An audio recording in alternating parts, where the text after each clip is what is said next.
So Hamza, we've been talking quite a bit today about CBD and cannabis-based products, haven't we? And I want to sort of demystify some of the terminology that we come across an awful lot. So cannabinoids, explain cannabinoids to me.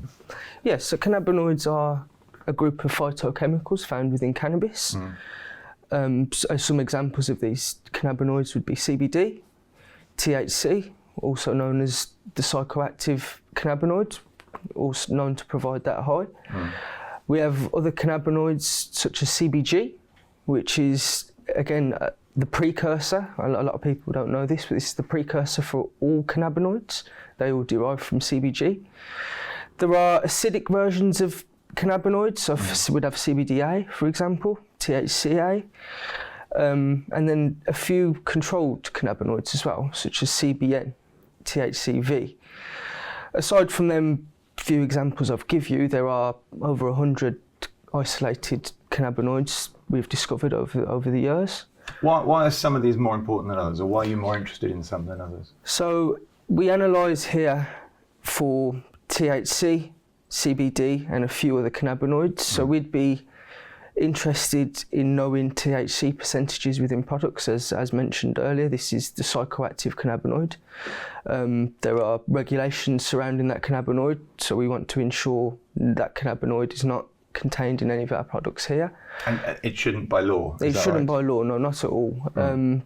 As the law stands, THC is allowed within the product up to 1 milligram per closed container.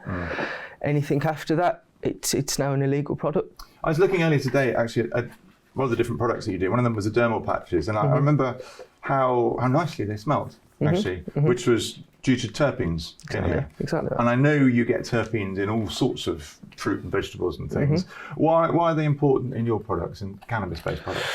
So terpenes are flavour and fragrance compounds found in a lot of fruits, vegetables and cannabis, as you've just mentioned. I think it'd be good to give you an example of a terpene. So let's take limonene, for example. Now, limonene's found in a range of different cannabis strains, different cannabis cultivars. You'll also find limonene in lemons, oranges, any sort of citrus-based fruits. Alongside and they add smell, flavour? They add their fragrance compounds, their flavour compounds. But aside from that, there have been studies in the past to show benefits of these individual terpenes. When we talk about the rest of the cannabis plant and CBD and THC, etc., there is something that the industry know as the entourage effect, that once certain terpenes interact with the CBD, they give certain different feelings as opposed to taking CBD individually. Or so people think. That's the theory, isn't it? Exactly, yeah, exactly that. Okay. And some people then look for CBD products with all these extras in them? Exactly. So some CBD products on the market they might have a certain specific terpene profile added to them. So for example, if a consumer was looking for a sleep aid, they might pick a CBD product with a terpene profile that aids sleep. However, and do you find that people actually look at that sort of level of detail? I think, yeah. Another example of a terpene that's widely used within this industry is linalool. Now, linalool is a terpene that's dominantly found within lavender, which, as I'm sure you know, is known very aromatic, nice exactly, which is known to provide a relaxing effect, a calming effect. So then coming back to my point earlier of certain consumers now looking for specific terpene profiles. So if a consumer was looking for a product to aid them in sleep, for example, they may pick a CBD product with that specific terpene in. So you also find it in cannabis as well as in Exactly, yeah. So a lot of terpenes within our industry are actually found within the cannabis plant as well as hundreds and thousands of other fruits and vegetables and living things.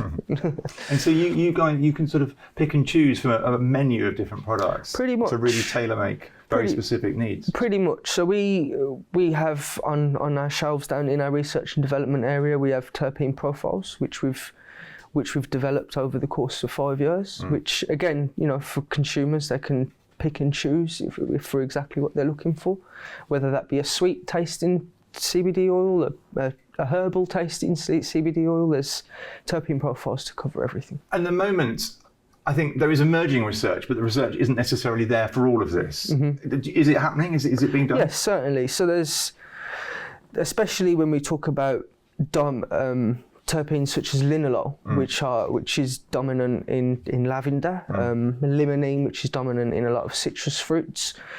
As these terpenes have been around for a long time now, there are studies that have been done. There are studies that are currently being done. But I think an interesting thing to take away from that is the studies being done in relation to our industries, how all these terpenes work with the different cannabinoids, for example.